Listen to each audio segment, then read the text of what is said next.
এখন থেকে আপনি আপনার প্রিয়জনের সাথে সারাদিন মোবাইলে কথা বললেও কেউ বুঝতেই পারবে না আপনি কারোর সাথে কথা বলছেন। অর্থাৎ বন্ধুরা, আমরা যখন মোবাইলে কারোর সাথে কথা বলি এবং তখন যখন অন্য কেউ আমাদেরকে কল করে তখন কিন্তু তাকে বলা হয় এই মুহূর্তে এই নাম্বারটি ব্যস্ত আছে। কিন্তু বন্ধুরা, আমাদের মোবাইল ফোনে কিন্তু এমন একটি সেটিংস রয়েছে, এই সেটিংসটি যদি আপনি করে নিতে পারেন এবং তখন যদি আপনি আপনার প্রিয়জনের সাথে মোবাইলে কথা বলেন এবং অন্য কেউ যদি তখন আপনাকে কল করে তখন কিন্তু তাকে বলা হবে আপনি ভুল নাম্বারে ডায়াল করেছেন অথবা এই নাম্বারটি আর ব্যবহার করা হচ্ছে না। তো বন্ধুরা, আপনারা এই ইন্টারেস্টিং সেটিংসটি কিভাবে করবেন চলুন আমি আপনাদেরকে দেখিয়ে দিচ্ছি। তার আগে আমার আইডিটিকে ফলো দিয়ে রাখতে পারেন, এরকম ইম্পর্টেন্ট ভিডিও আমার এখানে প্রতিনিয়তই আসে যা আপনাদের অনেক কাজে দিবে। আর ভিডিওটি আপনার পরবর্তীতে কাজে আসতে পারে, তাই ভিডিওটি আপনি আপনার টাইমলাইনে শেয়ার করে রাখতে পারেন। তো চলুন শুরু করা যাক। এই সেটিংসটি করার জন্য প্রথমেই আপনি আপনার মোবাইল ফোনের ডায়াল প্যাডে চলে যাবেন। দেন ডান পাশে উপরে 3 ডট মেনু রয়েছে, আপনারা সেটিতে ক্লিক করে দিবেন। দেন এখানে সেটিংস নামে যে অপশনটি রয়েছে সেটিতে ক্লিক করে দিবেন। দেন এখন কিন্তু অনেকগুলো অপশন চলে এসেছে।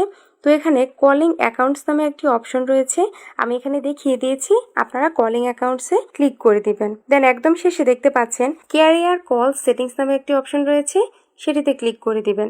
এখনো কিন্তু অনেকগুলো অপশন চলে এসেছে।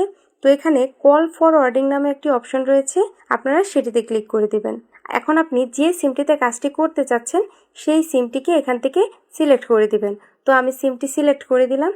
দেন এখানেও কিন্তু অনেকগুলো অপশন চলে এসেছে। তো প্রথমেই রয়েছে অলওয়েজ ফরওয়ার্ড, এই অপশনটি এখানে ডিসেবল করা আছে।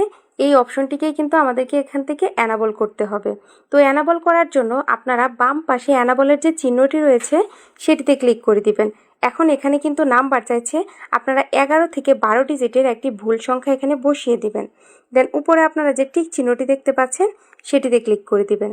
এই যে দেখুন, টিক চিহ্নতে ক্লিক দেওয়ার সাথে সাথেই কিন্তু অপশনটি অ্যানাবল হয়ে গিয়েছে। এখন থেকে যদি কেউ আপনাকে কল করে তখন তাকে বলা হবে আপনি ভুল নাম্বারে ডায়াল করেছেন অথবা এই নাম্বারটি আর ব্যবহার করা হচ্ছে না। তো আপনার কাজ শেষ হয়ে গেলে আপনি যদি এই অপশনটিকে ডিসেবল করতে চান তাহলে কিন্তু আপনাকে বিপরীত কিছু করতে হবে না, আপনারা সেমভাবে আপনার ফোনের ডায়াল প্যাডে চলে আসবেন এবং সেমভাবে এই অপশনে চলে আসবেন। দেন আপনারা অপশনটিতে ক্লিক করলেই কিন্তু অপশনটি ডিসেবল হয়ে যাবে। That's it.